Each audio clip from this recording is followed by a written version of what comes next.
What's going on, everybody? It is a rare Wednesday show because tomorrow is the beginning of the NBA Finals. So I thought I'd bring on my friend of the show, Mike Weisberg, fellow Celtics homer who happens to live in the San Francisco Bay Area. So he knows both teams quite well.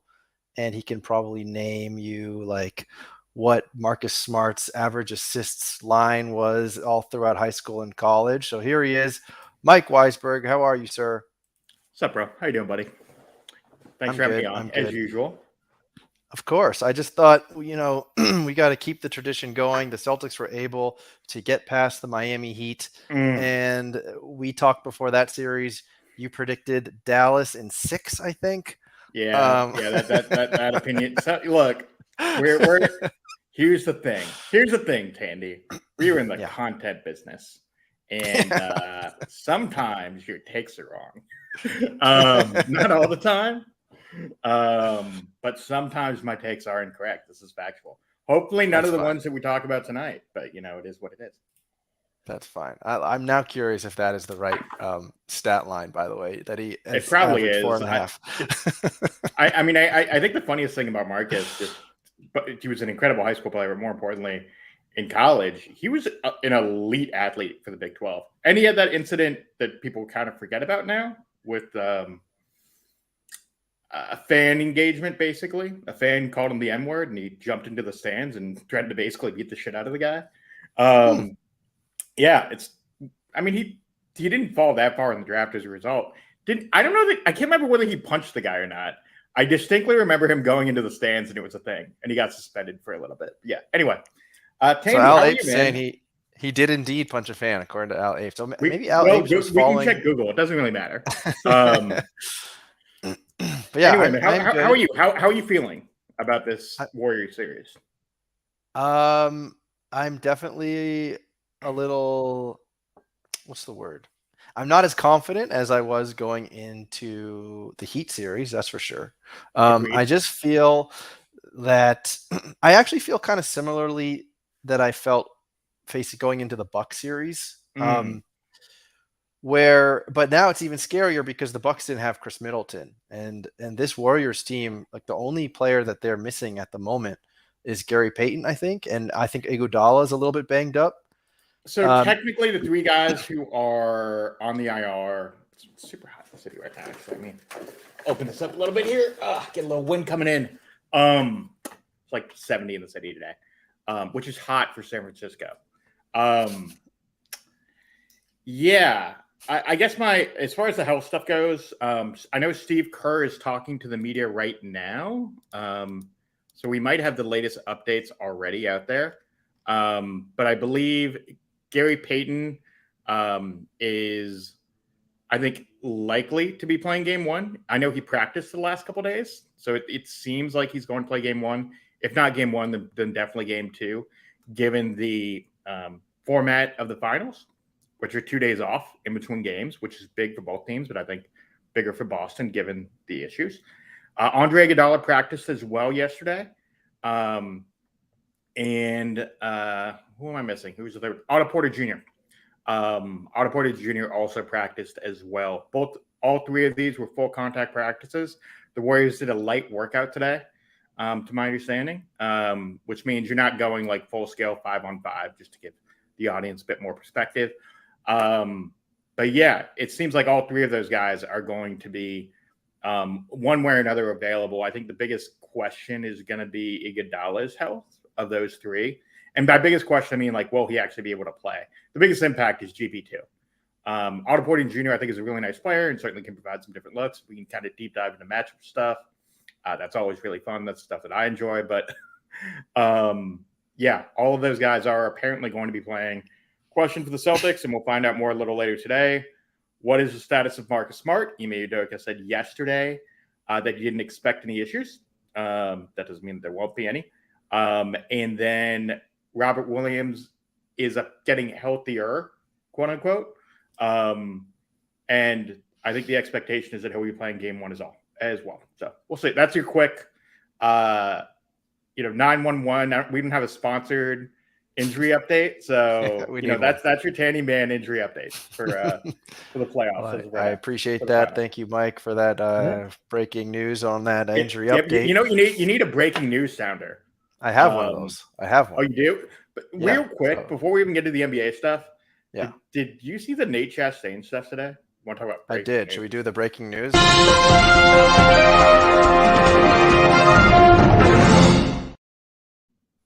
Breaking Uh, news. breaking news on the scene here in San Francisco as the DOJ announced that Nate Chastain of OpenSea fame, it looks like, has been arrested and I think indicted Yeah, for basically for insider trading. it's sad. I mean, at the same time, if you're going to be greedy and sort of do obviously boneheaded, basically robbery or just scamming people, you're going to get in trouble. And I think it's kind of sad though when you see how much money other people kind of pilfer off people and get away with it. And in this case, I think he made off with like 40 grand, and they're kind of making an example out of him. But at the same time, he did something really stupid. And So he you was, know, to be he's gonna have clear, to he's face only the been music. charged, not indicted. Sorry, I just want to be clear on Okay. it. So here's actually an interesting question that I feel like you might have an opinion on, and the username is in Hebrew, so I don't know how your Hebrew is, but I think that first name is Daniel. Daniel, My Hebrew is very poor. and Um, I want to say the next name is. It's been a while since I've read Hebrew, but like Shamalov, Daniel. If your name is Daniel Shamalov, give me an eggplant in the chat. But that would be his great. question is, how do you explain that there are a lot of excellent European players in the NBA and one European coach does not exist in the Well, look, NBA? there have been European coaches that have coached as head coaches Wasn't in the David NBA. Blatt a coach in the NBA? And he's like Yeah, I mean, well, is yes, he's he was a head Israeli, coach but with the still, it's Cavs, not Israeli. American. Well, here's a good example. Since we're talking Warriors Celtics, we can get back to Nate Chastain stuff later. I just wanted an excuse to play the sounder, Yeah, honestly, and just do this. yeah. But Igor Koskakov, who was Luka Doncic's coach for Slovenia, um, he was the head coach of the Suns when they took DeAndre Ayton. Okay. Um, and there have been a host of some of the European guys that have been like high end assistant coaches. I think it's more just about like connections to the league. Now, obviously, the league has gone global, um, and you are going to see more "quote unquote" international coaches as more international players, more European players come into the league, particularly dominant ones, generational ones like Doncic. You'll probably see some guys with connections to certain coaches come in. But I think it's more about like integrating into the American system Yeah, that's and what I was gonna say. being an assistant.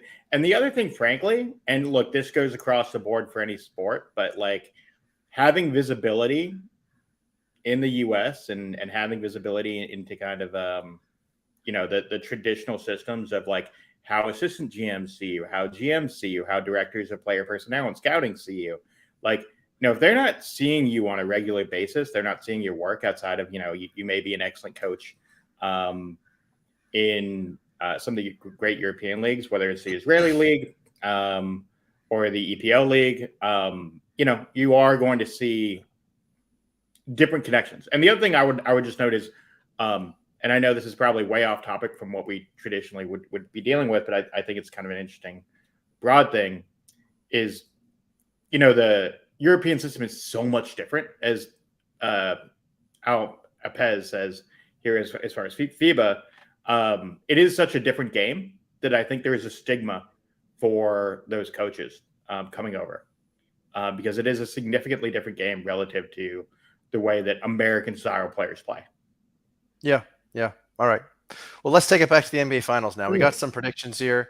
Chef Yeah, we got Prez, a lot.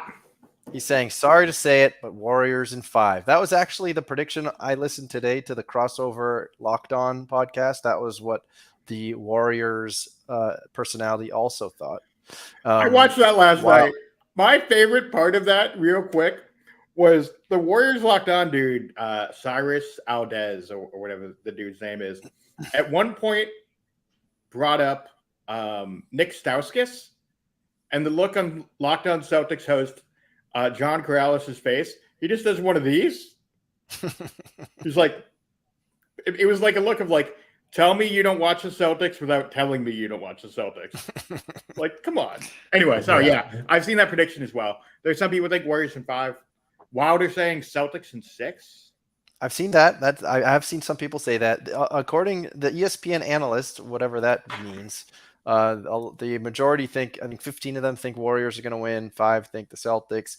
I mean, I feel okay being the underdog here. I think that makes perfect sense. It wouldn't make sense to me with the Celtics being considered the favorite, especially after they struggled versus the Heat. I mean, they won that game 7, but the way they almost coughed it up in the last 3 minutes was like horrifying. I mean, my like my nuts were in my chest, and when Jimmy Butler pulls up for that 3-pointer with Al Horford sagging off him at the 3-point line, I was just like, that shot is in, and the Heat are going to win it. And we're going to talk about how the Celtics just blew a 13-point lead in 3 minutes because Marcus Smart just kept on jacking threes early on the clock. I blame Smart way less than I blame Jalen, actually. Well, why do you blame Jalen? So, all right, minute 30 left. You have 20 seconds on the shot clock. Jalen drives. So you look, let's create the big picture here. And once again, we will get to the finals. Let me just tell the audience, we will get to the finals. This is a healthy episode of Tandy and I doing some deep dive shit. So audience, get strapped in, get in the car, put on your seatbelt because you're going for a ride. All right? All right. So, Smart takes 2 ill-advised threes, both early in the shot clock, literally off, like really poor possessions too on both of them. But I want to say Miami hits a 3. Jalen brings it up real quick. And with 20 seconds on the shot clock, with like 110, 120 left, drives the lane. Up 5. Why are you driving there? And he draws the offensive foul too. Like, why? Slow it up there. Like, this is one of the few times in the season where I would have said, I wouldn't have minded Dennis Schroeder. Slow it up here. And, I think they lost their bearings a little bit. They went insane for 3 minutes. We're going to get to that prediction. Spoiler alert, I agree with it. But we're going to get there. But yeah, that last 3 minutes, I was on watch playback with Mike Zakarian over on the Team Hold stream. And I'm having trouble hearing you. Sorry, could you say that again? Great, Siri. He said Mike Zakarian on the Team Hold stream. That's what he said. Thanks, Siri. That was weird and embarrassing. Yeah, so I was on Zakarian's stream. We were doing watch playback, which is a fantastic format. If you guys haven't watched it, it's great. It's basically like live TV commenting. But the two of us are just losing our shit the last 3 minutes, along with Ballers Blockchain Steve, actually. The 3 of us watched that game at the end. And it was sufficiently scary. But ultimately, they get the win. And we can talk about the Butler shot. Personally, I said this at the time. I have no problem with it. It kind of is what it is. I think that's the kind of shot that you want your best player to take. Certainly late in the game, it's in transition. There are questions that you can do. And Tandy, I don't know if you agree or disagree, but like, I look, is it a higher percentage if you drive the lane in Horford and potentially get a foul? Possibly. Horford's a great defender though, and has been fantastic on those kind of plays in that particular series. Does a pretty, what I would call like opinionated officiating crew make that call?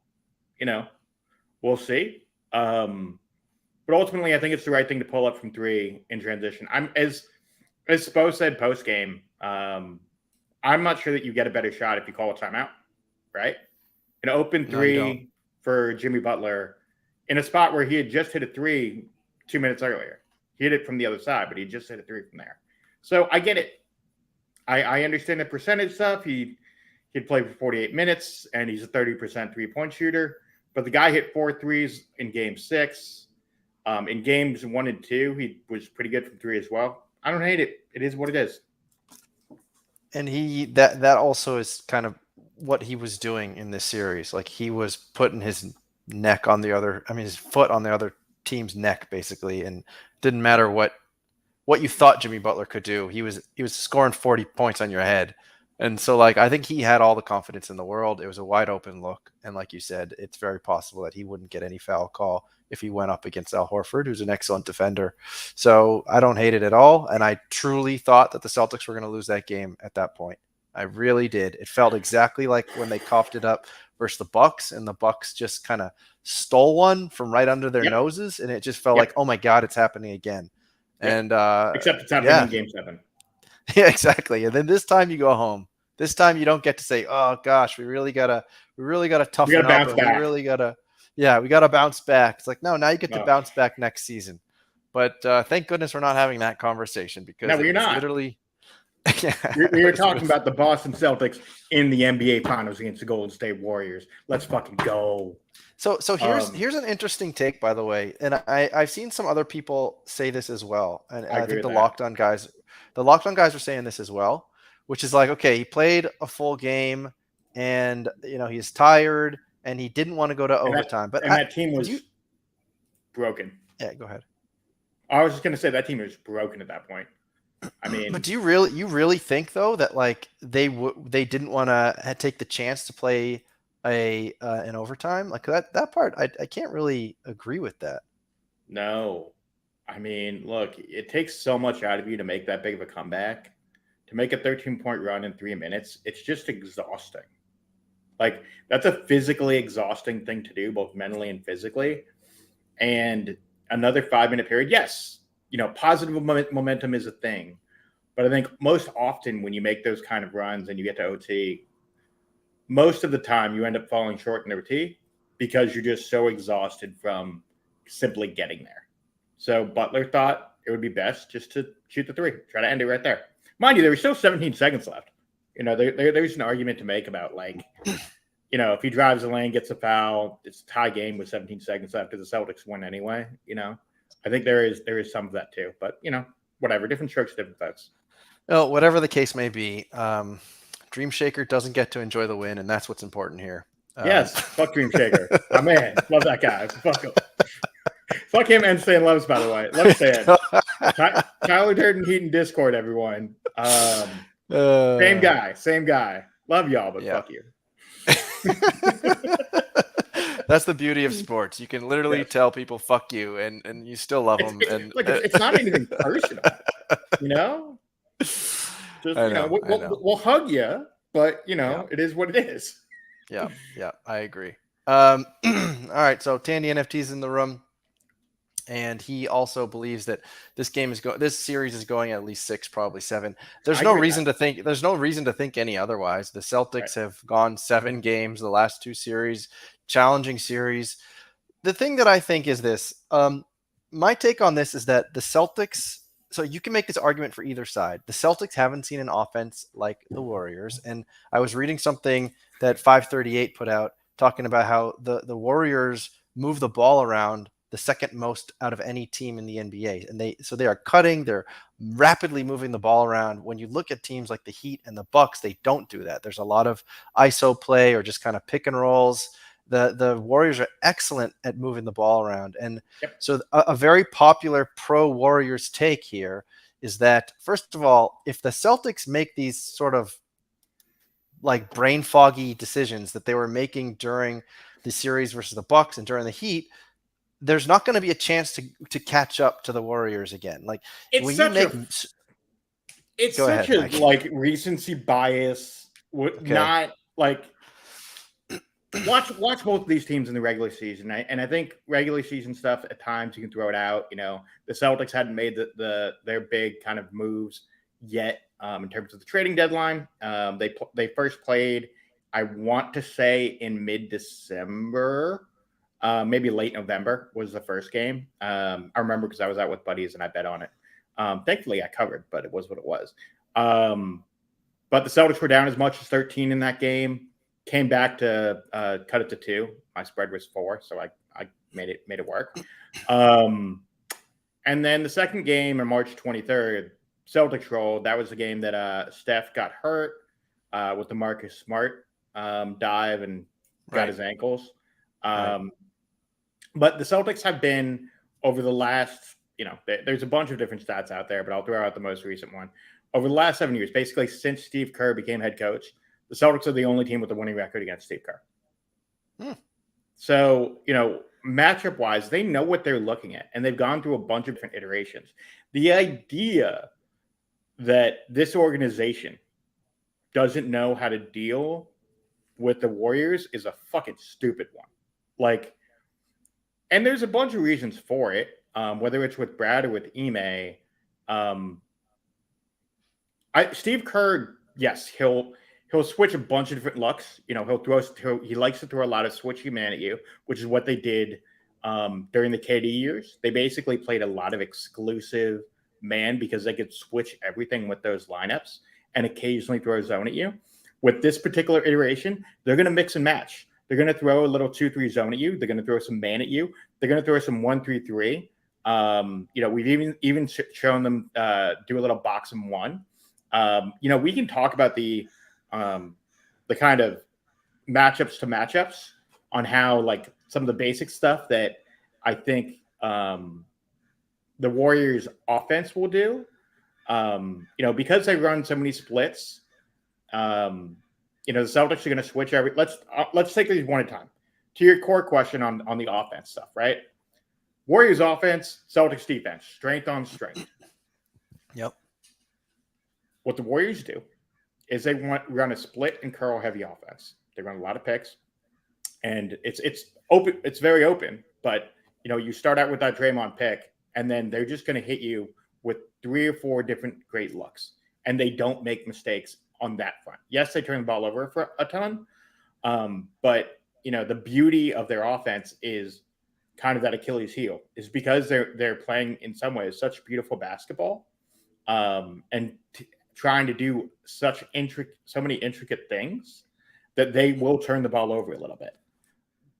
It's fundamentally different from most offensive strategies. Traditional NBA these days, and this is a lot of what the Celtics do offensively. It's a lot of switch till I get what I'm looking for, and then we're just going to go. I'm gonna pick and roll you to death. That is not what the Warriors do. They are going to run their offense to perfection and see what happens. But the thing with the Celtics is they switch everyone. Now, obviously, it's sometimes not entirely the case. Occasionally, Al Horford will go into a little bit of a drop. We saw that during the Miami series, which creates its own fundamental defensive things, and that depends on matchups too. Horford might go into a bit more of a drop if he's got Draymond on him, right? You want Draymond shooting, so you're going to drop off him a little bit and play off that pick and roll in case Steph Curry comes off that screen, right? Of course, that creates a different kind of mismatch because, what will happen on those dribble handoffs, which basically happens when Draymond basically is setting a pick with the dribble handoff, is he then will turn around and drive, which creates its own little mismatch because then he can kick out one way or the other to one of the guys in the corner. But because the Celtics switch everything, they're able to basically 1 through 5 be able to deal with those matchups. The other thing that I would note, and I talked about this a little bit before the Heat series, is they're able to scram really well, and I think this is super important. So what scram basically is let's say you have multiple pick and rolls, and let's say Derek White gets caught having to guard Kevon Looney, right? Well, then Jason Tatum might come quickly over, and basically be like, hey, go pick up Steph, right? Because they got caught on a switch, and immediately Tatum's gonna go over to White and be like, let me pick him up in the post. So from an offensive perspective, yes, what the Warriors do is phenomenal. Whether it's Poole, whether it's Clay, whether it's Steph, they're going to hit shots. The key for the Celtics is to use their size and length and their ability to switch to create turnovers. The Warriors committed the second most turnovers in the league by percentage. So there's going to be opportunities in transition. Kind of similar for what the Heat had with the Celtics, where basically if the Celtics committed over 20 turnovers, they were going to lose. But if they committed less than 20, they were going to win. And it's kind of a similar thing with the Warriors because their half-court offense is so fucking efficient. And I do think that matters ultimately. On the other side, it gets more interesting. What are your thoughts on Warriors offense, Celtics defense? I know I just talked myself into a circle for about 3 minutes, and I need to get a little soda here. But what are your thoughts? My thoughts are both of these teams haven't seen another team quite like this during these playoffs. 10,000%. I think a popular take right now is that because the Celtics haven't seen, or not even that they haven't seen it, they may have seen it in the regular season. But I also think It's that different. once the bright lights are on, and once everyone's being played tighter, people are, they're a little more anxious and energized and whatever you want to call it.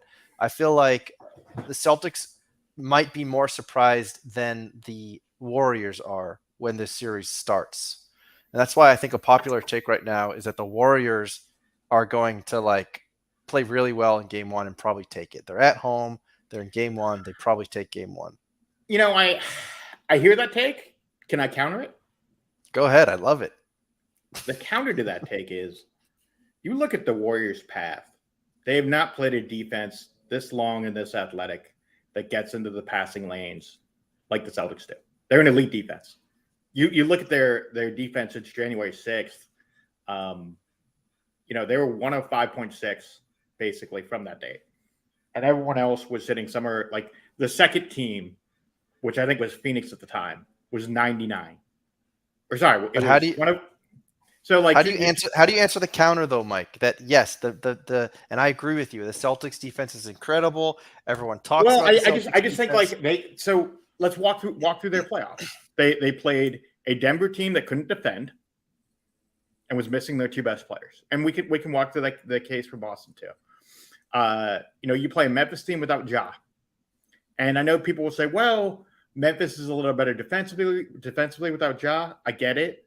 I would just say what playoff basketball is really about is having a guy that you can hand the ball off to in crunch time. You know what Ja Morant did in that second round? He was averaging 38 a game, 38, 8, and 6, and cooked Jordan Poole off the floor. Jordan Poole couldn't see the floor because Ja Morant was too busy dunking on them. He hits a layup in game one. That's a 2-1 series before the injury. I mean, what ifs? It's it is what it is, but then you have that. And then, you go up against a Dallas team that, was 7th in defense and was really, really excellent in the second half of the year. They were a top 5 defense in the second half. But pretty clear, they don't have the same kind of length and athleticism that the Celtics do. So I would simply say, just in terms of the playoffs, they haven't faced a team like this in terms of their overall length. And I think that's going to surprise the Warriors. I know they're super experienced. I know these two teams have played each other a lot. The cores, Draymond, Stephen, Clay, Smart, Tatum, Brown, Horford, all of these guys have played each other a lot over the last 6 years. So no matter how many wrinkles you're going to throw at each other offensively or defensively, there really aren't that many stones to turn here. This is going to come down to efficiency and making your part of the offense work in turnovers. Then, the Celtics turnover woes an offense. We'll get to the Celtics offense, but that's the thing, obviously. So my question for you then is, how do you answer the counter, which is that, like I was saying earlier, which is sure, they have an amazing defense and the Warriors are not used to this defense, but the Warriors offense is so much of a higher power offense than, let's say, the Heat had, or than that let's say the Bucks had. And in both those series, the Celtics, it's a different offense. I would just say that the way that Ime Udoka would come at you, he would just simply say that we're able to switch and get into them with our length and physicality and make them really, really uncomfortable. Steph and Clay are going to hit shots, period. You just know that's going to happen. It's about how you get into those other guys and how you force the Warriors into bad decisions. That's what the Celtics are banking on, is that their length and physicality as a team unit. When you have 5 guys who got all defensive team votes, Smart winning DPOY, Robert Williams, the third, got second team all defense. Tatum, Brown, and Horford all got votes. Like, it's not just that it's an elite defense, it's an elite defense with physicality and really tries to make you uncomfortable. And you add in those bench guys, whether it's White, who's an excellent defender. He's probably the worst defender of their top 8 outside of Pritchard. And Grant Williams, who frankly guarded Giannis really well, guarded Butler at times really well, and guarded KD really well. You know, you have guys on this team that know what they're doing. And Grant, I think, frankly, is probably most annoying of those outside of Smart, and that he'll just get under your skin. So yeah, that's my counter. There's no, like, I'm not going to throw a bunch of numbers at you and, you know, try to sway your opinion on it. Just, I think the way that they would look at it as a team is like, we know what our game is and we know how we would approach it. That would be the Celtics' answer to that question. Okay. Well, I like it. And I'm hopeful that they can sort of be physical with Steph and Clay, and that the refs are going to let people play because this is the NBA Finals. Quick note on that, just on the Steph and Marcus Smart stuff. And I know because of the way the Warriors play offense, Marcus isn't going to be the primary defender on him all the time.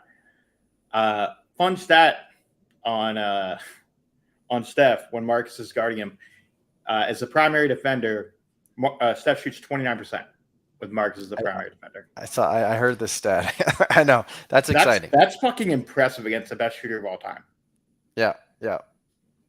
It is. Well, people are like, oh, he's not the defensive player of the year. Get the fuck out of here. You hold Steph Curry to 29% lifetime?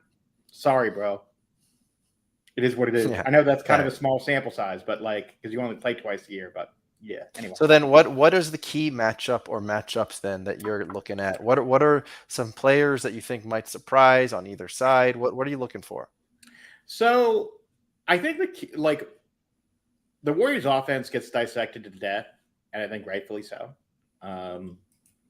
Otto Porter Jr. for the Warriors offensively is going to be a big key piece for them because he's going to set up as a corner 3 guy for them. This series is going to come down to role players ultimately. The key for the Warriors is going to be Jordan Poole, right? I personally think there will be times where Jordan Poole won't be able to play. He's going to be played off the floor because the Celtics are going to switch with Tatum and Brown to get to him. Now, that being said, we're going to get to Wiggins in a second. Excuse me. He is super, super important on both ends. The thing that I would say about him offensively, quickly, is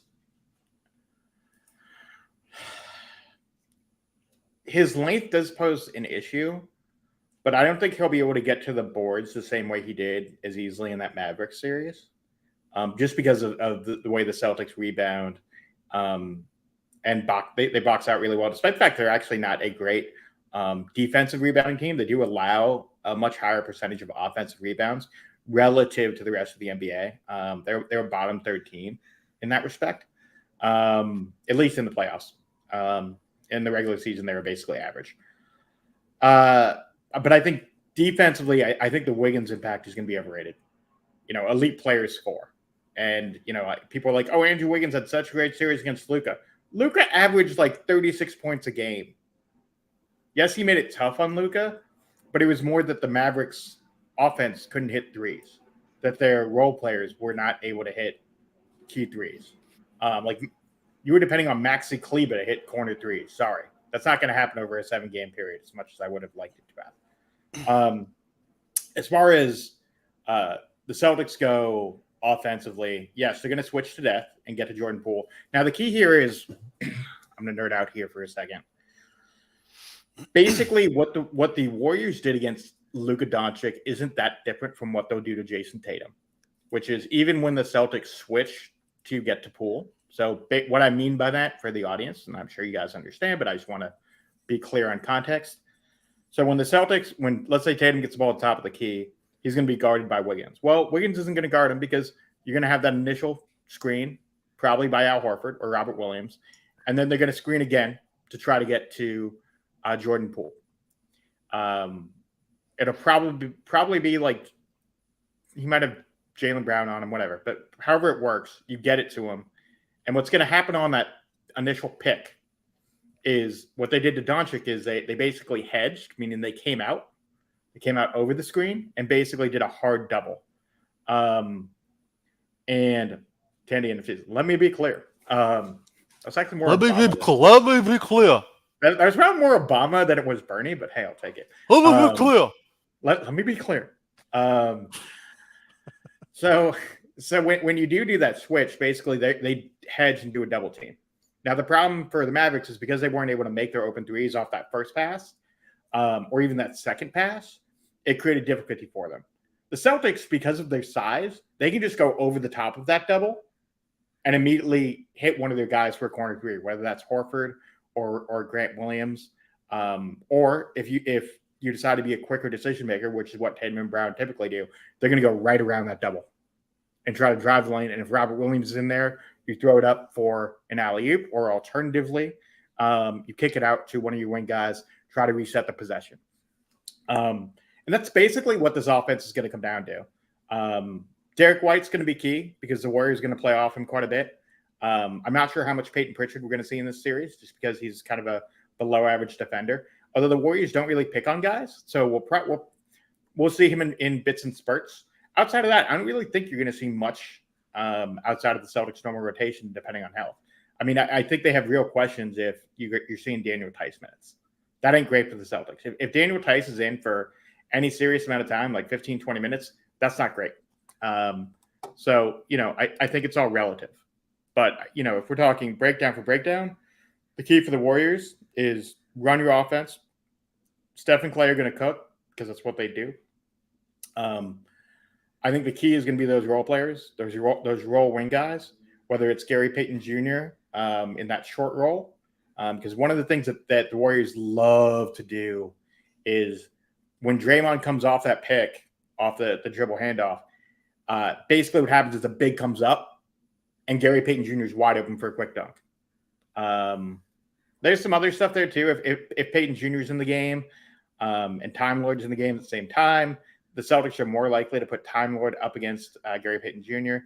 I'll be intrigued to see how often Payton Jr. and Draymond play at the same time because you're putting two non-shooters in the game. I think that'd be really interesting from a matchup perspective, because then basically the Celtics are like, all right, we might play a little more zone here and basically be like, if Gary Payton and Draymond are going to try to break the zone, let's see them do it. So yeah, look, there's a bunch of different mechanics, and I think we'll see some of this play out in game one. And as these teams have a better feel for each other, we'll have a better understanding. But that's my core thing is Celtics are going to have to get through that initial break off their switches. Turnovers are going to be key on both sides. Celtics can't turn the ball over as much as they did against Miami and the Bucks. Warriors shouldn't be turning the ball over as much as they did basically the entire playoffs. And the Warriors role players are going to be super, super key in this series for sure. So is there a one player that you would pick as to say, this is the player I'm really going to keep my eye on? If this player can make or break the series. Wiggins? Yeah, I mean, because he's going to be guarding Tatum to start. Key dark horse is probably going to be Porter Jr., depending on how healthy he is. Just because he's going to be spending a lot of time guarding Brown and Tatum as well on the defensive end. Offensively, look, if the Celtics can't play Poole off the floor, he's going to cause problems for them, for sure. I don't think he's someone who will win Finals MVP, but I think he is someone who can definitely cause some issues. Okay. And what about on the Celtics side? Who's one player that you really have your eye on this series? Grant Williams, I think, is interesting, both offensively and defensively, because he's coming off the bench. He is an excellent shooter. He's someone who can win you a game. Like stars are stars, and sometimes transcendent performances can take over, whether that's Brown, Tatum. I like that Alpez said Stauskas, which, by the way, that dude responded midstream as we're streaming right now. He responded to my YouTube comment, which I think is great. Whether that's Brown, Tatum, Steph, Clay, whatever, I think someone like Grant Williams is kind of a dark horse to steal a game for you because he's a guy who can get 3 or 4 threes. Same with Marcus. Like it's funny with Smart. People will say if he's shooting the most shots on this team, it's a bad thing, and I agree with that. But if he hits like 6 or 7 threes in a game, which he's done in the playoffs before, like that's a wrap. If Marcus is hitting 6 or 7 threes in a game, that means Tatum and Brown are also dropping 20 on you, and all of a sudden, you're at 80, 90 points just off those 3. And anything else you get is bonus. So, yeah, those would be the 2 guys that I would look at. Horford's interesting too. Or just in terms, Horford's interesting too, just because he stretches the floor and he allows you to take Looney. I haven't even mentioned Looney yet. Wow, we're 45 minutes in. I haven't said the name Kevon Looney, who arguably was the MVP of the last series. He stretches Looney out a little bit, which opens the door for the Celtics to drive a little bit more. You can kind of create some opportunities with Robert Williams. It depends on whether the Warriors put Draymond on Time Lord or put him on Horford. Like, there are a bunch of kind of interesting things there from a matchup perspective. But yeah, I'm psyched. But I would say on both sides, my keys would be Grant Williams if we're going to go dark horse role players. And I know Andrew Wiggins is a starter, but I think he's going to have an outsized impact for sure. Gotcha. Well, a lot of information there, and I think maybe the question now then. Well, let's see. Anything here? Celtics are undefeated when Grant Williams attempts 18 or more threes. So the question here then, your prediction for the series. We can start it. Tell me your prediction for the series and how you see the first 2 games going. Celtics in 6. I hope they get a split. That's the key here. I think game 2 is more likely than game 1 just because you got a couple extra days of rest in between. I know there is some thought that, you might get the opportunity to steal game 1 just because you're late. It really depends on Robert Williams' health. If he's healthy for game 1, which I'm getting kind of 50-50 vibes on how he's going to be in game 1, we'll see. But I think if he looked awful in game 7. Exactly. So I don't know how he's going to although he did sort of go from night to day on, I think it was game 6 where he appeared and he played perfectly fine. And then game 7, he just looked like he was playing hobbled. But what was funny is there was that whole thing about him going to he went to the bench like middle of the 4th quarter, and people were like, why did he go to the bench in game 6? And apparently it was just a minutes thing. Tandy NFTs asks a great question.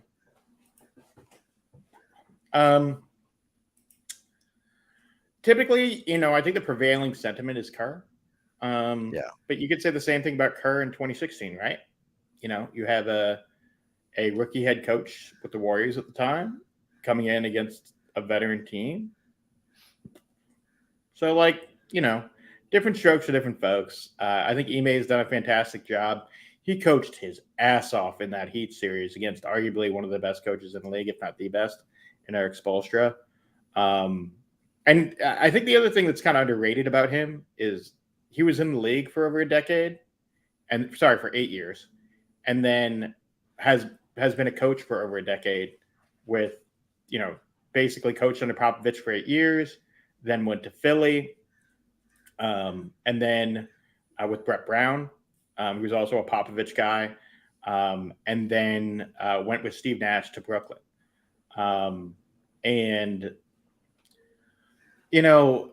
when you have those kind of experiences, I think that stuff matters. Like, I think you can build championship DNA. And I know people talk about the Warriors experience, and that is a real thing.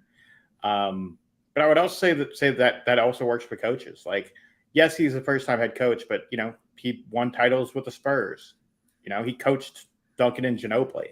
Like, this is a guy who knows what he's doing and knows how to interact with superstars. He coached KD. He coached Ben Simmons in Philly along with Embiid. Like, this isn't someone who hasn't been, like, the difference to me between him and, like, say, Chauncey Billups in Portland, where Chauncey basically was on and off with some media stuff. Yes, he was an amazing Hall of Fame player, but didn't really, like, grind up in the ranks, right? Same more or less goes for Jason Kidd in some ways. I know Kidd had a fantastic year, but it took him 2 stops to kind of get to that level of kind of figuring out that median of what works for you as a coach. And that's what's been super impressive about Ime, man.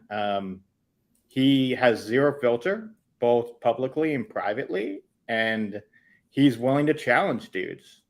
So, like, while I understand the concerns, and they're valid, I think the scope of work this year would indicate something different. Okay.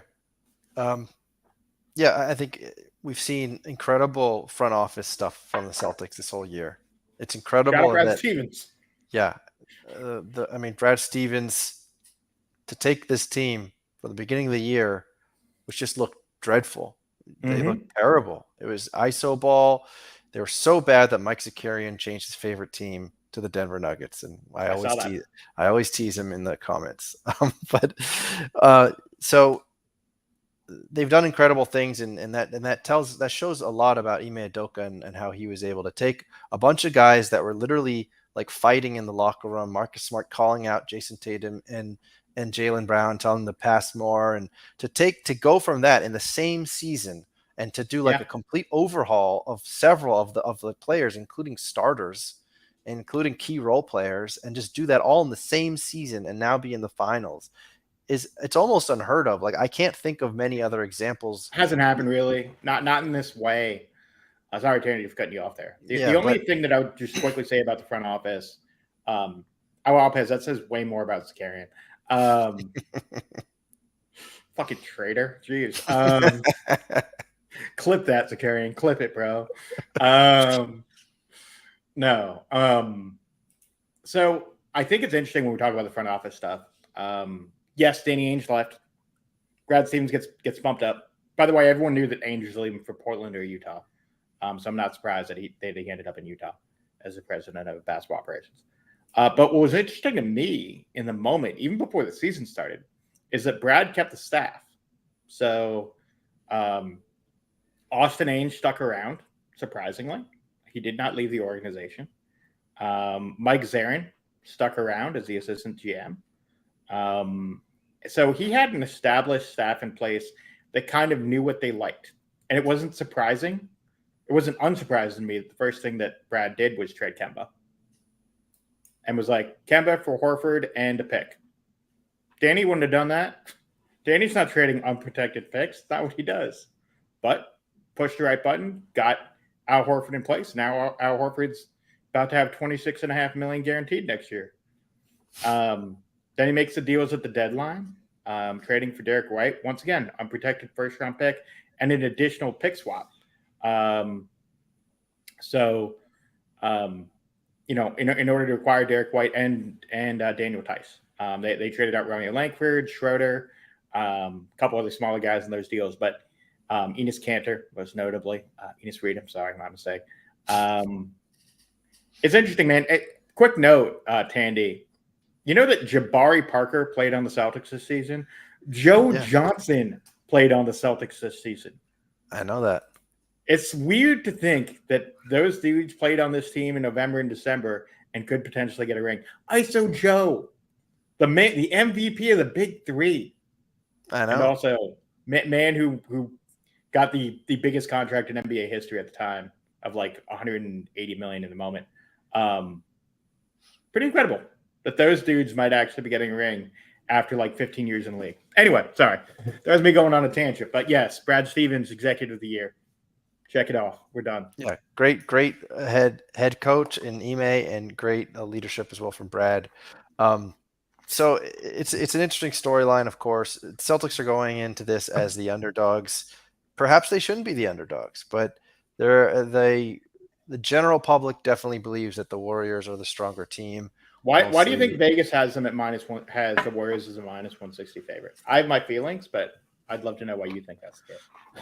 Well, I was reading what 538 was talking about, and they were saying that they price it that way because they believe the public will bet that way, and they believe that the public will pour money into it. It's almost as if for some reason they price it even, maybe that would like spook the public or something. I don't know, but well, and the other consideration, as someone who may or may not have made it better too, and booked his flight to Vegas for Summer League. Shout out Summer League. We can talk about that in a little bit. We can talk a little Top Shot Street stuff. I know we've been talking NBA Finals for an hour. Don't want to bore the audience too much with my mindless analysis here. But with Vegas, it's funny because Vegas is only a couple hour flight from San Francisco. So one of the things that Vegas is pretty notorious with doing is for very, very public teams. And let's be clear, the Warriors are a public team, particularly public teams that are close to Vegas. This is most notable with LA teams. LA teams traditionally get some level of a bump because it's so close to Vegas. So, if an LA team is, even, they might make them a slight favorite just to get that public sentiment and public dollars in from the LA area. So, and look, some of that is not as much of a thing because of online gambling, but in, traditional Vegas, and I'm sure someone like PPE is going to raise his hand and be like, actually, that's not true. Fucking troll. But, that is traditionally a thing in Vegas, is that they will take some of these closer to home teams as slightly better favorites just to get a little bit more money in. Yeah. If all things were even, to be clear on that take.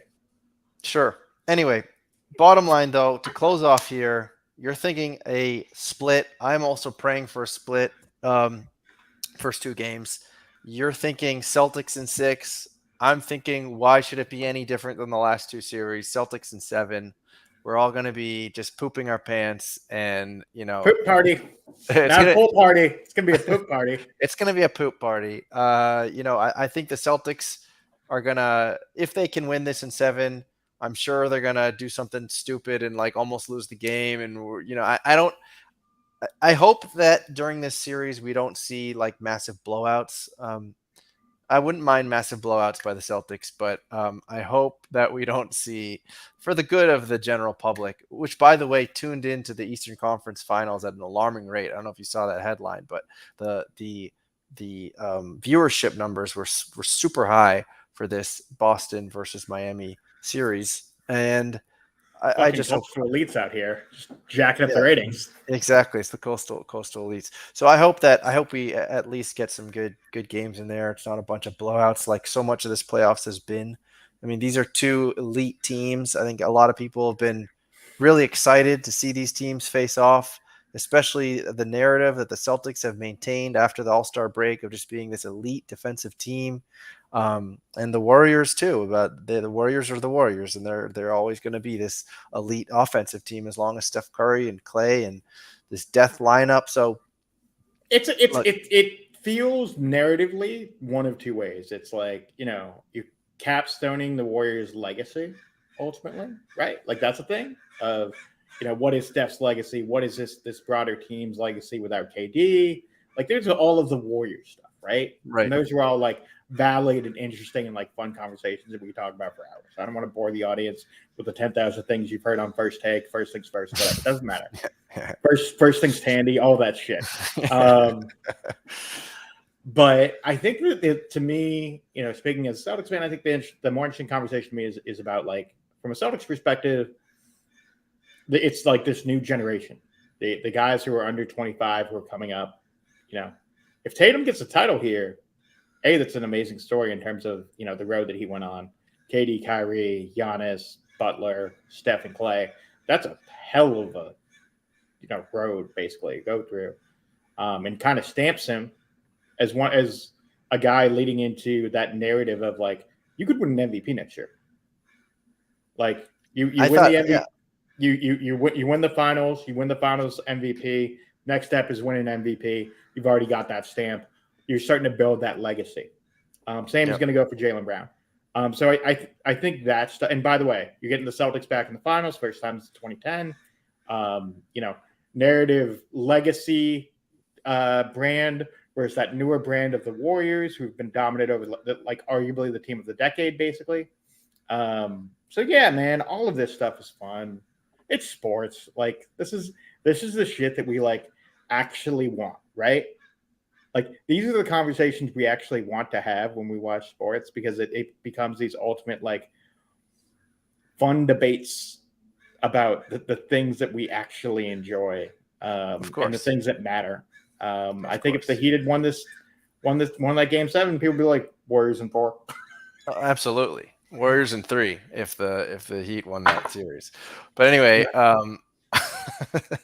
so yeah, let's see here. Those are some spicy takes brought to you by the community. We'll do a little community video. We love the community. Got to get that community video in there. But yeah, it's two very, very strong fan bases in the finals, and I'm glad we get to see that. And I'm very excited. And I don't know what else can I say. I'm gonna watch it on Friday morning because I can't watch it on 9 p.m. is 2 a.m. for me, so I'll be watching that on Friday morning. I'll set all my machines to do not disturb. I'll watch that in the morning while my kid eats breakfast, and we'll see how game 1 goes down. But listen, I think it's a good segue here, which is we all are like we're all standing for the NBA finals currently, and like you said, like this is a good series, good storylines, good narratives, the same way that we want to stand for the NBA finals and be super simps. We want to super simp NBA Top Shot. So let's do a little break and get back and let's talk about NBA Top Shot a little Real bit. quick, as we're talking Top Shot and the NBA finals, should we reference the new iRacer, aka Bleezy 2K3? Yeah, we should. After this break, let's talk about Bleezy.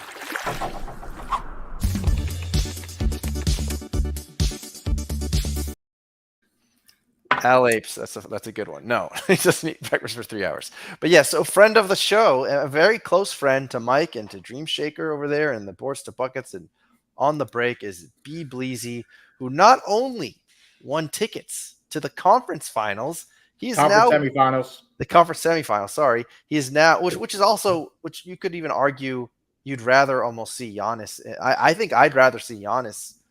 I don't know, man. That's a conversation. He went to game 1. Right. So anyway, I blamed him for that loss. Yeah, that was his fault.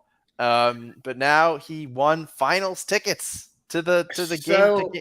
It's crazy. So rigged. Yeah, rigged. #rigged. Fuck yeah, that so guy. Bleezy. For those who don't follow Bleezy 2K3, good dude. One of my best friends in the space. He's a co-host of mine on the Break Pod, which if you follow us on the Break Pod or twitch.com/on the Break Pod. I'll put a quick thing in the chat for it. Go follow us there. We're typically every Thursday, but due to final stuff, it's been kind of left and right in terms of schedules. But it's interesting how he won their conference semifinal tickets is about a week before the conference semifinals. Tandy, you'll remember that I flew to Cabo to celebrate my birthday. You shaved your face. I did shave my face. Got the beard grown back only a couple weeks later. Like Wolverine out here. And during that week, NBA and NFT comes out. It was like that Thursday before was the drop for that, right? And it was kind of a mess because the airdrop got weird and it just it took like 24 hours to get everything sorted out. So the drop was on Wednesday. I flew out that Thursday, and I get into Cabo, and Bleezy and I are going back and forth in DMs, and reveal was happening that Friday. So it's Thursday afternoon, and we're debating whether to sell our NBA X NFT. And they are selling like hotcakes. They're selling for like 0.21, 0.22 at that point, pre-reveal. That's like $700. And I told Bleezy in the DMs, I was like, look, man, Dream Shaker was able to get us these NBA NFTs, got us into the Discord with a whole bunch of people, whether it's Boards to Buckets, a whole bunch of stuff. I was like, but I think I need to sell this. Like, I'm financially obligated to sell this. The odds of you getting a really good NBA X NFT are pretty low, frankly. I think I'm like financially obligated to sell this thing. And Bleezy was like, I feel the same way. I want to buy a Jaylen Brown hollow. This is kind of like a grail moment for me. So he ends up selling his for about the same amount of money. I think he sold his for $650 post Coinbase taxes, and ended up buying the Jaylen Brown hollow. Well, Sunday night, NBA Top Shot comes back and says, yeah, we actually just did a snapshot of the top 500 people on the leaderboards. When we talk about the leaderboards, it's a whole conversation for me. And Bleezy ended up getting conference finals tickets because that 1500 CS got him into the top 500. So he basically leveraged that to get because the key with the conference semifinals was you needed to hold a hollow and be in the top 500. Yep. So the NBA X NFT was able to give him the avenue to get a hollow, which allowed him to even qualify to get those tickets. And then once again was in the top 500 this time for the Celtics, ended up winning again for the finals. So the new iRacer, man. Cheers to our man Bleezy. Yeah, appreciate him, even if I hate him. Bleezy. I mean, that is some crazy luck, incredible luck. I mean, that's 1 out of 500 chance or whatever it was, or 5 out of 500 chance, whatever it was. But really amazing luck, and that's when. Quick question: who has had better luck, Bleezy or Cleganes? Well, Cleganes, what did he have luck with? He got like a number 1 all day NFL all day moment, right? Josh Allen, which he flipped for 32K. Would you rather have 32K or go to a conference semifinals game? Or this is a very easy question. I'll take the 32K. Take 32K. Okay. I mean, that's such a simple question. It is. I mean, it really unless, is. I mean, you could use that money to buy your finals tickets, but for you would have to be flying all the way to America. Like the total cost for you, how much would it cost for you to fly here and go to the finals? And go to I'd sit in the nosebleeds, and Bleezy might be having beautiful seats. That's the other thing. But I'd sit in the nosebleeds, and that would cost me $1,000, and then just flying there would probably cost on short notice. On short notice would cost me quite a bit, actually. So just flying there might cost me. Normally that ticket might be near $1,000. On short notice, though, that might be $2,000. So, but still, I'll take the 35K. Yeah, you'd be significantly up. Yeah, I'll take the 35K or 32K, whatever. But anyways, though, what incredible luck! It's good to see at least that real fans are being chosen. I think that's true. I got to fly business if this isn't a fantasy situation. That's true. But a lot of people. There's some interesting takes here about it's the early adopter thing about how they're at the top of so many of these charts, and they can also swap their favorite teams, which is pretty lame. I fucking hate that. I think it's stupid. And the other thing too is some people like the NBA Finals, and this is actually a good point. I saw this on Stay Stacked made a point about this, but someone else made an equally good counterpoint. I think NBL made an equally good counterpoint.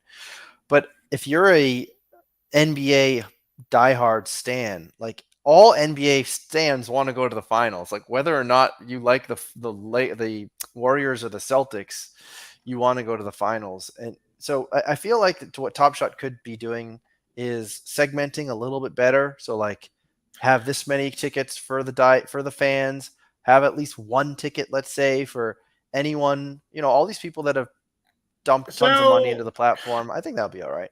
Yeah. Here's what I would say. On one hand, I let me pull up the tweet here because I think it's interesting. I think it's a good kind of cultural reference point here for what we're talking about. Okay.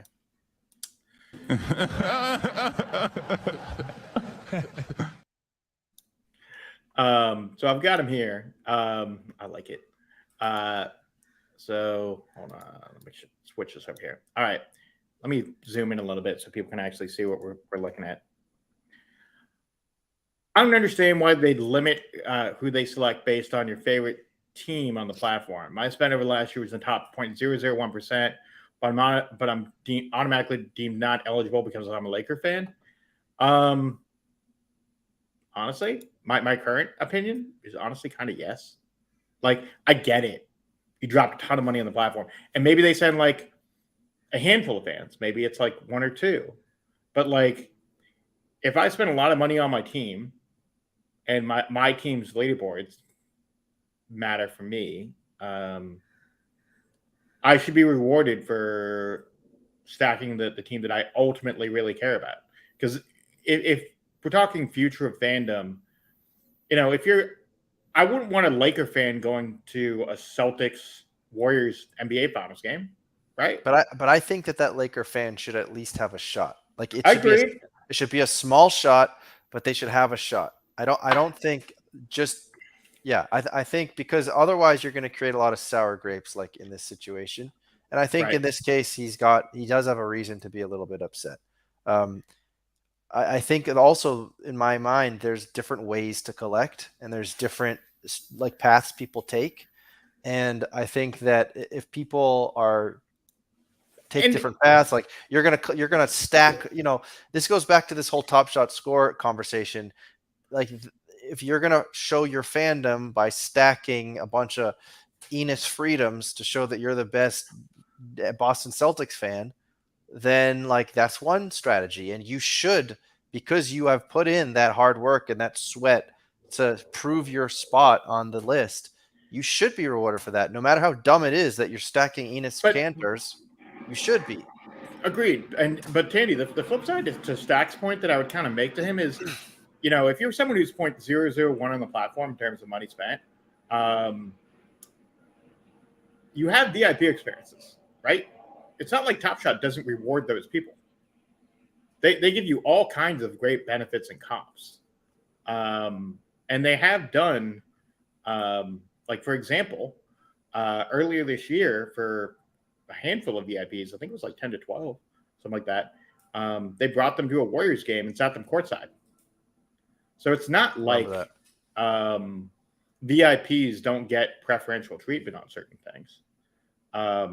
Do I think that, your spend should necessarily be equated to your opportunity to potentially get finals tickets? I don't know. I don't think so. I think your team ultimately should be the thing that matters. Your fandom should be the thing that matters. But if Top Shot looks at it like a point system, right? So, I'm an American Express card holder. And one of the things that Amex does, and Chase does this too with their Sapphire Rewards program, but they have like certain experiences that you can go to if you spend X amount of points. They actually raffle away, certain experiences at Coachella for free, or I shouldn't say free, but for like X amount of points. So basically, it's rewarding your spend to get these sorts of experiences. And I think that's kind of the point that Stack is making, which is that like because I spent X amount of money, I should at least be eligible for these things. And I do understand that, but I also think that like because this is such an NBA specific platform and it's built on teams and their fandom, I think it gets kind of messy. Because if you basically make it just a spend only thing, and Tandy, you're in a certain Discord with me where we had someone make a similar basically cash point about team leaderboards. That's a thing, right? Like if you want to be top 25 on leaderboards, you have to have spent the cash to do so. But like my issue with it oftentimes is, well, it's not necessarily that many of them dropped major cash early on in some cases. They may have just gotten like really early, spent a decent amount of cash, not a ton, but spent enough that like they were able to market capitalize, and all of a sudden your ASP on many of these things that you may have spent $100 on is significantly different. Now, that's not to say that the Veermans or the MBLs of the world, didn't spend a shitload of money. At one point, Veerman was like 20% of the platform in terms of total spend, right? Like that's a real and significant amount of money. But to the broad-based thing, I think maybe like 1 or 2 spots out of like the 7 or 10 of the all access stuff should have maybe gone to, some people in the top 25 or something like that. But otherwise, the remaining 8 should be dedicated to real fans of that team. I totally agree with that. And I think also, Sorry, I know that was a really broad, long explanation. no, but I think also that the finals, to me, that to me is a special occasion where this would be different than sending a Lakers fan to a conference semifinals or whatever. Like then I agree. Like the finals to me is like this. It's the Super Bowl of the NBA. The same way that fans of all teams would love to go to the Super Bowl in the NFL, even though that's even more of a spectacle. But to me, it's on that same wavelength. Whereas every diehard NBA fan wants to go to the NBA Finals.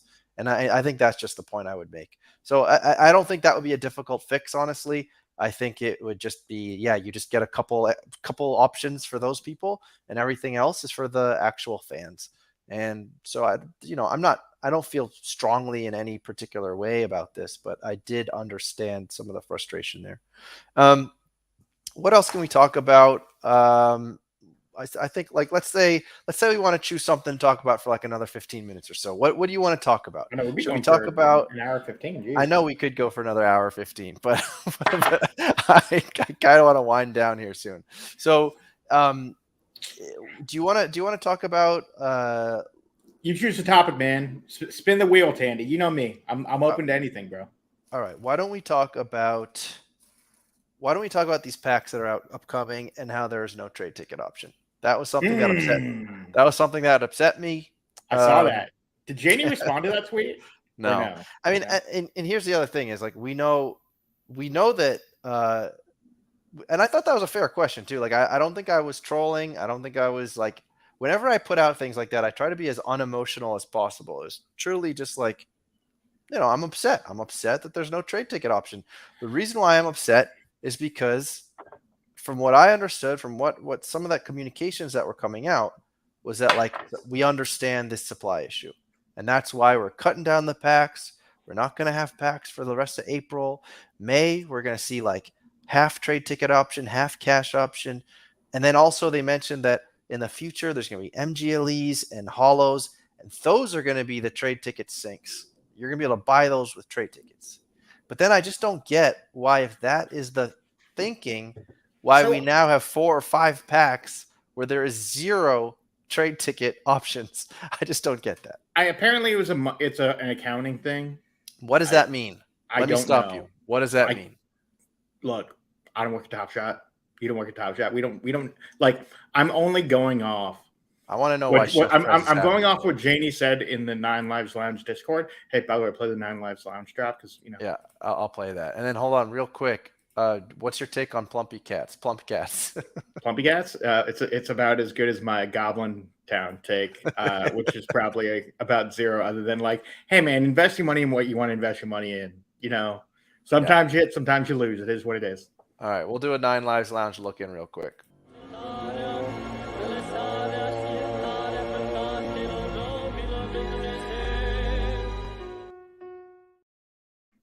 All right, so we have some people here.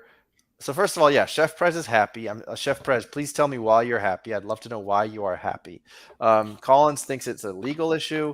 Yeah, Candy that's NFTs. What is that what they said? They didn't. They said it was an accounting / it was financial. It was like a combination, like accounting, like back end legal issue. What does that mean? I don't know. So Tandy NFTs is saying they want the summer party yacht money.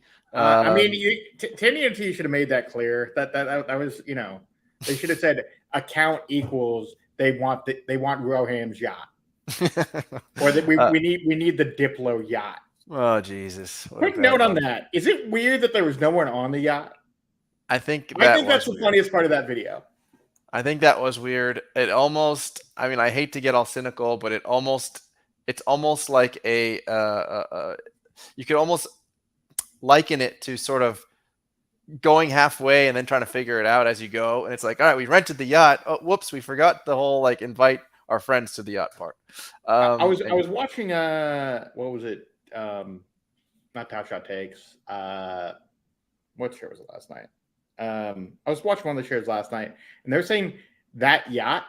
I was watching Settlement Show last night, and he said that yacht was $250K to rent out. Yeah, I saw that. 200K is what I saw, but yeah, crazy. Yeah, it is crazy. And I don't really understand why that's a good trading decision. Lazy, what up, bro? But Miss you, buddy. here's the Enjoy luckiest man. Boston. Here's the luckiest man, Bleezy, going to the NBA Finals. So yeah, we have Tandy NFTs feeling a little cynical over there. They want that beer money. Roham needs that trip to the south of France. But the other thing I was thinking about though too is like, Man, y'all are a bunch of trolls, man. Just a bunch of dickheads. no. So crate collector saying it was crate collector should know because I take it the crate collector's a DJ. Yeah, And right. Crate, Unless he's just collecting crates, which would be that's weird. true. But the DJ was showing up early. Chef Prez is explaining why he's happy there's no trade ticket. So let's chew into this. The reason I say that because you can be out due to having a low Top Shot score. But if there's a trade ticket drop, you can just buy tickets and get it. But that defeats the purpose of getting a high TSS score. I think it's about different ways of access, right? Like,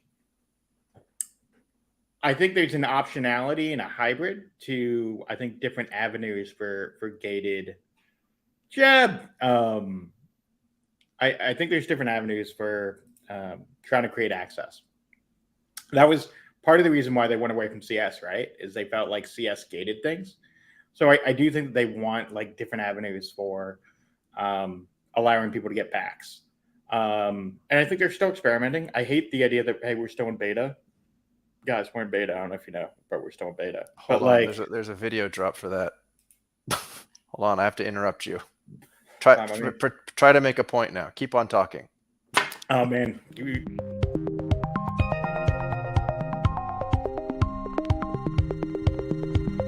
Beta. We need to keep awesome, some of those. I feel for you, bro.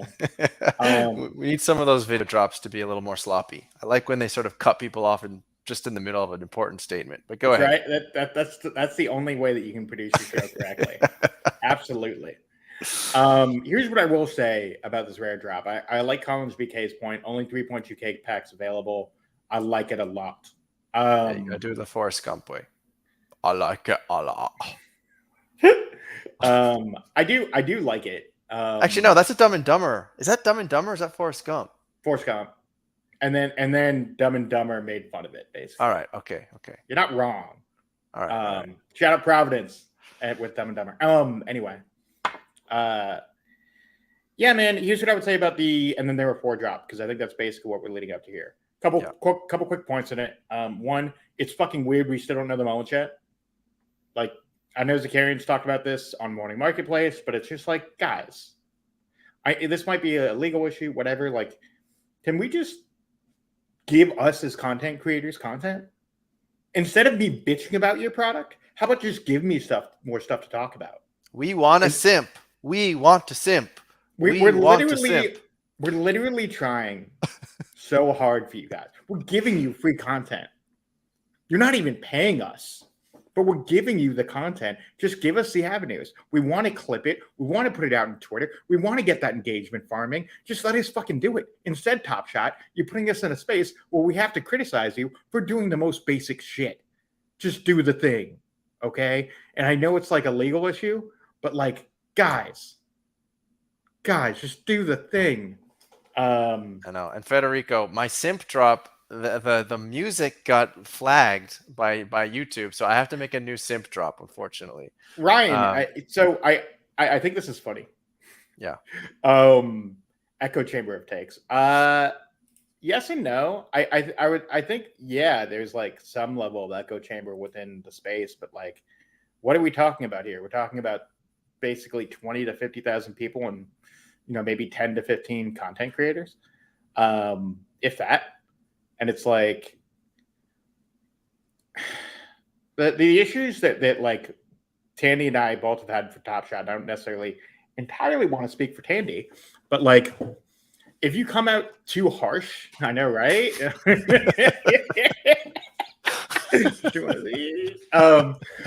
Look, you come out too harsh, people are like, oh, you're fucking fudding the product. What are you doing?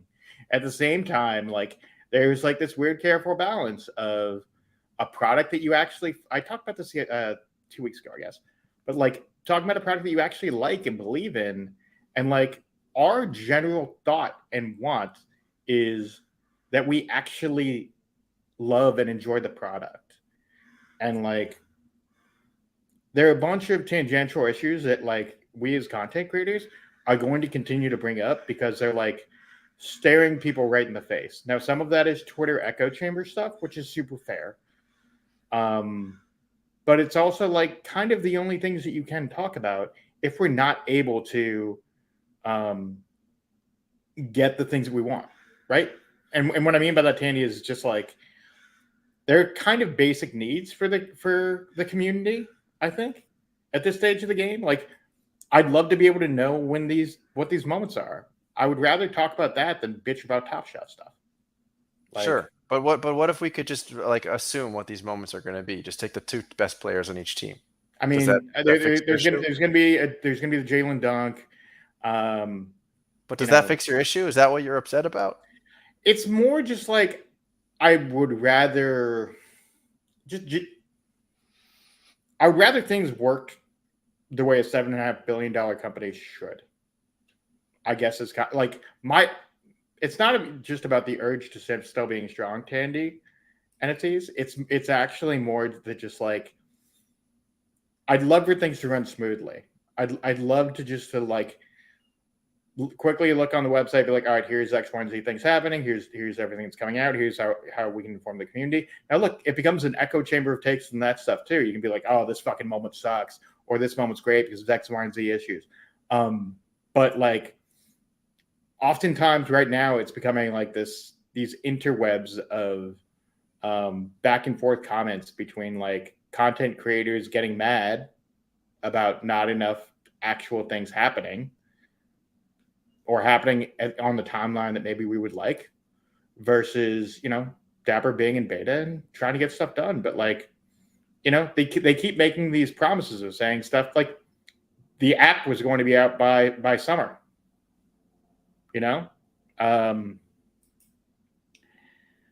yeah, these millionaires and billionaires. Look, man, yeah, I am no populist. I'm a fucking San Francisco liberal. All right, like I'm in no way Bernie Sanders. If anything, I'm probably closer to Gavin Newsom. Gasp. Which some people on the stream would be like. So Ryan, the thing that I would say just on the legal NBA front, I agree. Look, there's a issue between NBA PR, NBA legal releasing moments to Dapper, and it going through the system, and it has to be a quick turnaround. But like, look at Candy. Candy's able to release content the next day. They're getting moments literally the next day. I don't think you're wrong, Ryan. Like, sorry to be talking to one commenter, chat. I don't think that is necessarily wrong. I just think. You know what would be cool though? Let me interrupt you for 1 second. I think a part of the frustration is that, and I hope that Janie, as the new GM, actually can make this something that is better moving forward. But I think that part of the frustration is that there might be a really simple explanation to all this, but here we are speculating, and I think that hurts instead of helps. And I think that this could be a simple issue where someone like Janie could just say, oh yeah, we realized that player list is coming out later than we'd like. This is why that happens, because we talked to our partners at the NBA. Sometimes things don't happen quite as quickly as we'd like, but that is basically what we have to do. And sometimes if we don't cross our T's, as early as we'd like, it happens closer and closer to the pack drop. So that's what it is, and now you guys understand it. Yep. And then we look, and that's super fair too. And look, it's not like Janie's not public, right? Like, right. She is as public as anyone in the space. Yeah, probably including content creators, for being honest. Yeah, I mean, she came on your show right away after a big pie in the face moment, and did an incredible job. She was super transparent, and like that interview went well, other than my audio being shit. It is what it is. Yeah, we'll see. I would love for a statement like that. I'd love to like get better clarification on stuff like that, but you never know. But I am excited for that drop. The W drop apparently went kind of 50-50 for people today. By 50-50. There were some queue issues. I did see that. I did see that update that said they were looking into an issue. I wonder Yeah, what that was about. the queue stopped and went, and whatever it is, what it is. Yeah, And I'm for kind the, of. and by the way, chat, for the record, I'm talking Gavin Newsom views. I'm probably more Bernie in terms of looks. Let's be honest. There's no way I'm as good looking as Gavin Newsom. Gavin Newsom just looks like the villainous politician in every He, '80s he looks like movie. a classic Bond villain, He does. He's got right? the porcelain looking teeth and the Yeah. slick Oh, back absolutely. hair. He actually went to the same high school as the main high school that most of my friends went to in Brand. He's like one of their most famous alums. Very weird to see his rise from just kind of an average guy in the mid '80s to politician in the '90s as mayor, and now look at this dude go on. Crazy. Yeah. Well. Oh yeah. This is. I think you should leave. Saying, but So, anyways, what do we do? What are we thinking here? What do we do? What are your if you want to close out here? We can. Just like your take on moving Why forward. don't we quickly talk about Summer League before we finish up? Sure. We can talk about the Summer League a little bit. So at least they finally told us that they're going to be there. We don't exactly know what it's going to be. We know there's going to be we know what they're doing. Let's call it a spade a spade. They're doing Top Shot Convention. Okay. They haven't announced anything officially yet. But I think the only reason, by my understanding of why, I think there's a question of the only reason why I think it's set the second weekend. I said this in Watch Playback earlier this week, but I think it's second weekend because they couldn't book the venue they wanted for the first weekend. Second weekend sucks. Let's keep it a buck. No one's from a actual basketball perspective. Yes, the championships are that weekend, but all of the good rookies are the first weekend. All of kind of the fun NBA Twitter stuff is typically the first weekend. So it's a shame then that's when it's happening. Yes, and that's generally the vibe. Now look, Top Shot's going to do their convention. By my understanding is that's what I think is going to happen. So whether that's Friday or Saturday, I don't know.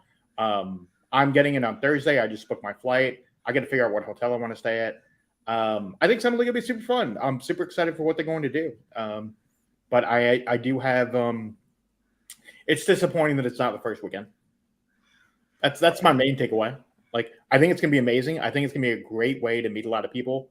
In different sub communities. It'll be really, really fun to meet all the weird and strange, amazing people that we talk to each other on Twitter and Discord and bullshit in real life. And the San Francisco event I went to last week was kind of similar. I met a lot of people who I talked to on Twitter but hadn't met in real life. So yeah, I think that's the most exciting part for sure.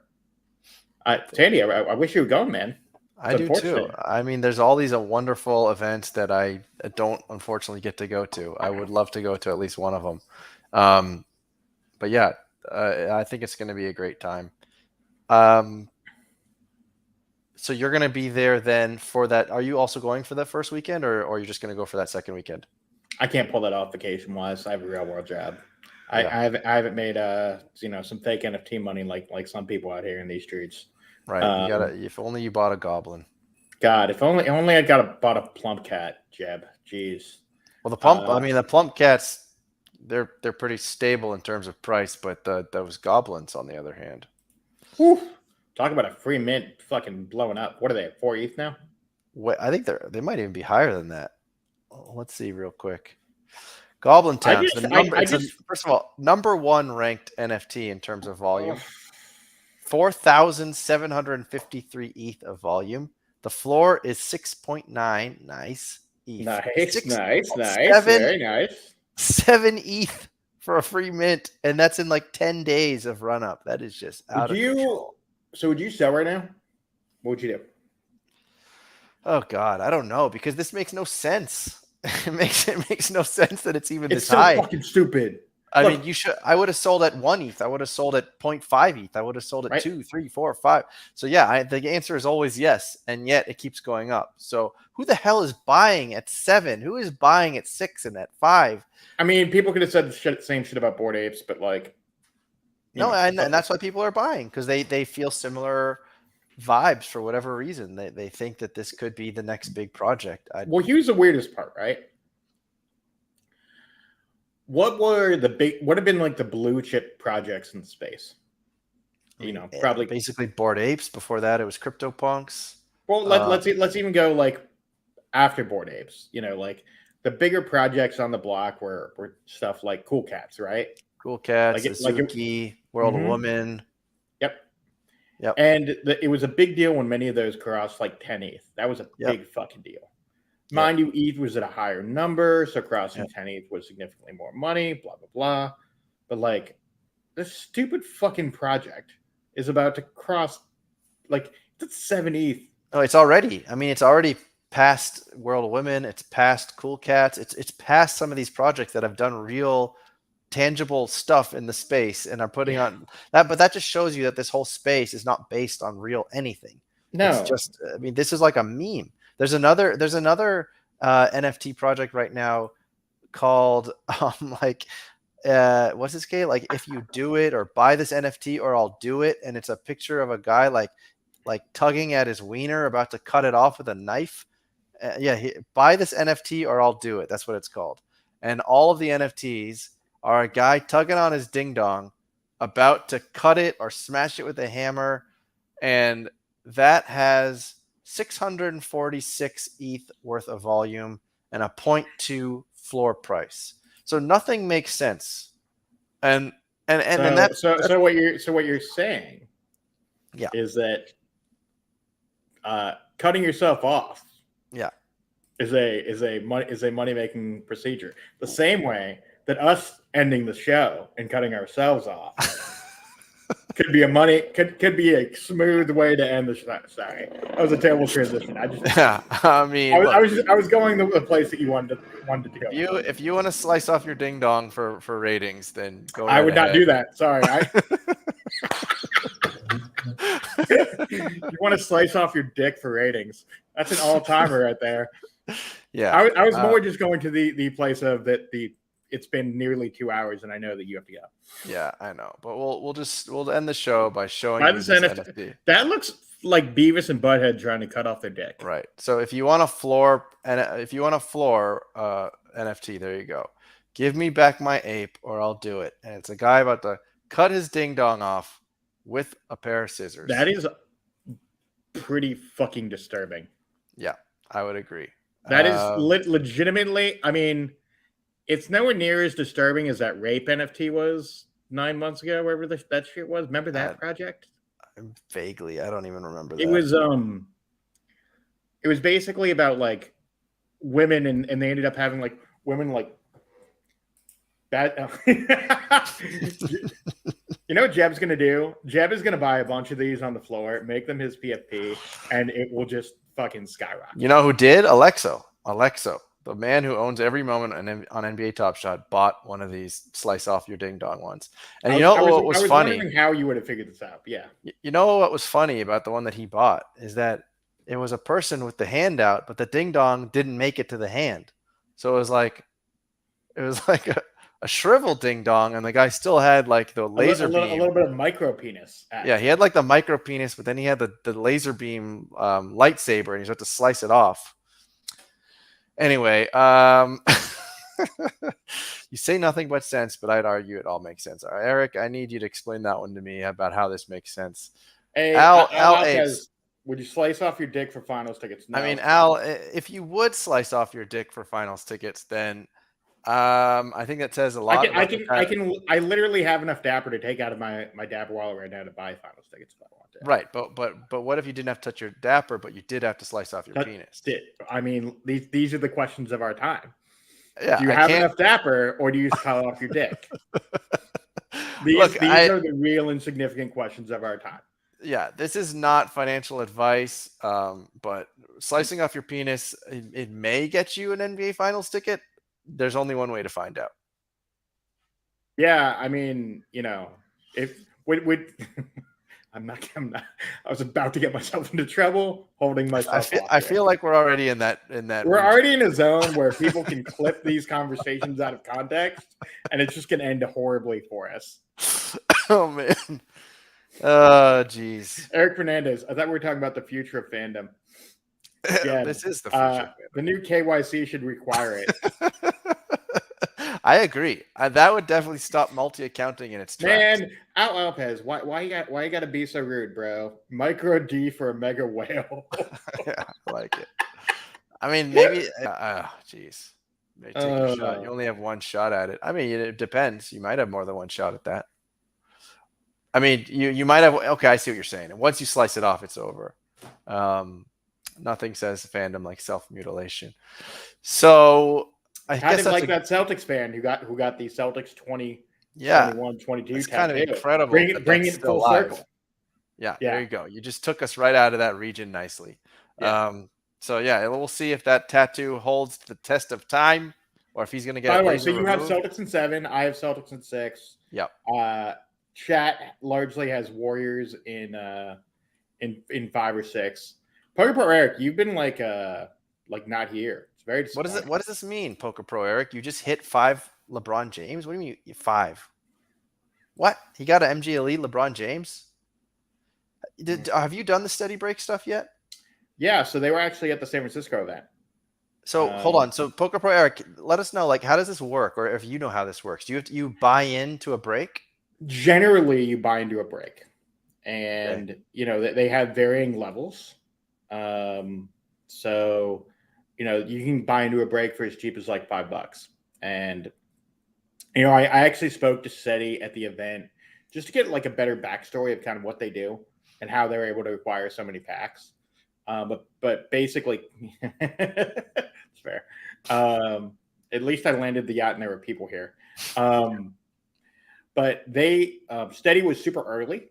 He was one of the first 100 people invited to the platform, and immediately saw an opportunity. He bought, something like 300 packs, and then they started streaming. And basically, the way the breaks traditionally work, they do breaks as cheap as $5, $5 or $10, and you have a spot, and like they'll do them in a variety of ways. Sometimes they'll say like, pick one team, or we'll randomize a team for you, and you get all of the moments from that team. Or alternatively, they'll say, there are 4 spots. We're going to open up 4 packs, and you can choose the pack, which of the packs you want, if you want to keep it, something like that. So it really depends on the pack opening style that they end up doing. But they have tons of different avenues and ways to do it. I know that they partnered up with a bunch of smaller, other Top Shot communities. They just partnered up with the Atlanta Hawks captains to provide some breaks to them. I know they've been doing a ton of stuff with Top Shot Kingdom. Obviously, they're local. Steady's based out of Merced, so not too far from here in the city. But yeah, they've got a lot of cool options. And obviously, they have that new voucher program with Top Shot. Where basically for new users, they actually basically get vouchers into breaks on their own. So yeah, it's interesting. It's definitely a different way of acquiring moments. Yeah, pretty exciting for Poker Pro Eric. There you go. He just hit nicely. Incredible. Well, I feel like we covered a decent range here. 2 hours, man. We landed the yacht. We talked Landed the yacht. Talked about cutting off our dicks for finals tickets. Yep. We talked about the finals themselves. We talked about a little 9 Lives Lounge, but not really, because I know you got to finish up. Let's just note this: Tandy's got a big week of content coming up. He's got 9 Lives Lounge on Friday, correct? Yep. And then you have the judge making his return to these Twitter and Twitch and YouTube streets on Friday as well. Nope, that was on Sunday. That one's on Sunday. Didn't land the yacht that time. Sometimes my promo game, I'm just off, man. Yeah, but that's right.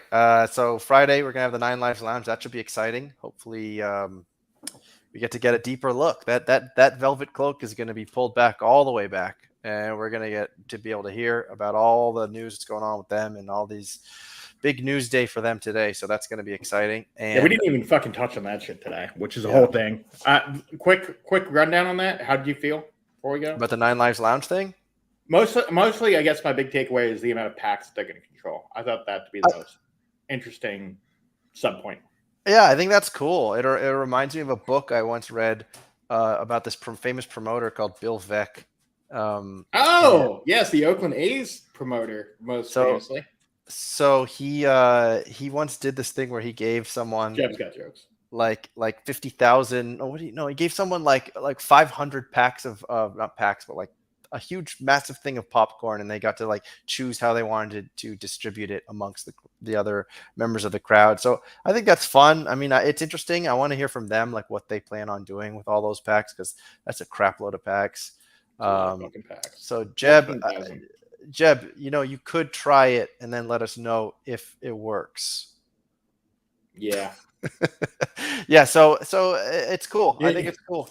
It's cool to give some money losing venture likely on both counts. Already done. All right, that airdrop is coming, Jeb. Just right.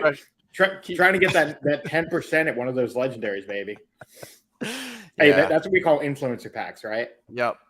Jeb's gotten some of that iRacer luck too, He's gotten it across the board, man, and he got those S1 rent it backs too. Oh yeah, and Jeb was on my stream too. He could have DM'd me at least. Anyway, well, he had some other streams. He had Top Shot takes too at the time. That was the same night that broke, actually. No, but Jeb was Jeb was in the chat, and then he got the alpha. See, if I was looking at my Discord, I would have been like, "All right, Alexa, you go ahead and rip your packs. I'm gonna." That's right, because we were streaming. Well, no, we were streaming it. I don't think it was at the exact moment. The S1 rent it back stuff happened like an hour before. Yeah, I want to say. No, it happened it was even crazier too, because Luke was on the show. He was on the show, and he like freaked. You saw him like look at his phone. He was like, I mean, I don't know. We can like read into that. I gotta go, guys. Yeah, no. So Jeb had left the chat at that point. I remember this. That is true. I had left the chat by the time people dropped. No, Jeb, come on. You were here during the whole conspiracy, chat. Come on. Content. Don't mess up my narrative. Don't mess up my narrative. Jeb never leaves a stream unless. Well, let's ask a fair question. Who would leave a stream earlier, Jeb or PPE? Who stays in streams longer? Who stays in the stream longer? PPE or Jeb, generally. I feel like PPE. Now PPE, there's no one more loyal to a chat than PPE, even though he just left us to go get a LeBron MG Elite. This is true. But so PPE that kind of is counterculture to your point, though. PPE is everywhere all at once. This is true. He is like a Skynet, but a white lawyer in Sacramento. Yeah, he lives in streams. He loves a good hot stream. We can leave it at that. All right. Well, I think we should actually leave it like this. Thank you all for tuning in. I hope you enjoyed some of the big brain analysis. Yeah, big brain analysis from Mike. I got Celtics in 7. He's got Celtics in 6. Some members of the chat disagree. Some members of the chat think it's Lakers. They think it's Lakers in 7. But anyhow, thank you. And I will see you all again on Friday when we have our chat with Nine Lives Lounge. Same Tandy time, same Tandy channel. So for Mike Weisberg, go follow Mike Weisberg at Mike Weisberg on Twitter. Yep. At On the Break Pod, follow us on Twitter, Twitch, all that shit. I'm running about, guys. I'm not as ever pressing as PPE, but I'm running about. Exactly. So for the two of us, we bid you adieu until the next time, and let's go Celtics. Static Selector.